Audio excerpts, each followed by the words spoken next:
السلام عليكم ورحمة الله وبركاته. مؤسسة الفجر لصناعة بطاطا دواجن وتسويق العنابر، تم بفضل الله وصول كمية من الشفاطات جميع المقاسات.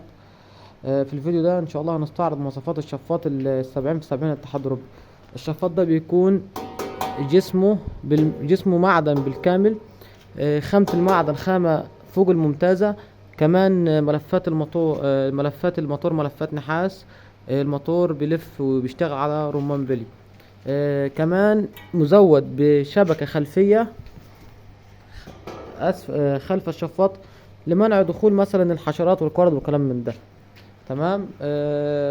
الشفاط ده ممكن يتم استخدامه في عنابر الدواجن وكمان في المصانع وفي المطاعم وخلافه. هنستعرض مواصفات الشفاط. الشفاط ده بيسحب 6750 متر مكعب لكل ساعة. كمان الشفاط بيكون عنده القدرة ان هو يلف 1300 لفة في الدقيقة. كمان بيشتغل على كهرباء 220 فولت.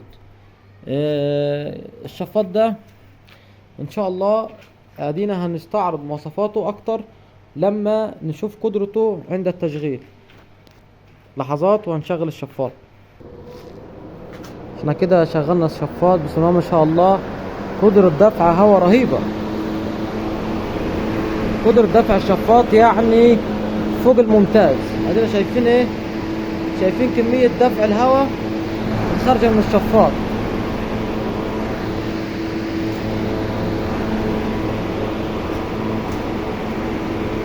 اهو كم هو موضح. هو كمان سحب كل الهواء اللي وراه. بفضل الله كمان متاح كميات لأصحاب المكاتب وأصحاب المزارع. الشفاط بيتم تكفيله وتغليفه كما هو موضح. سلاسل تشغيل ممتازة.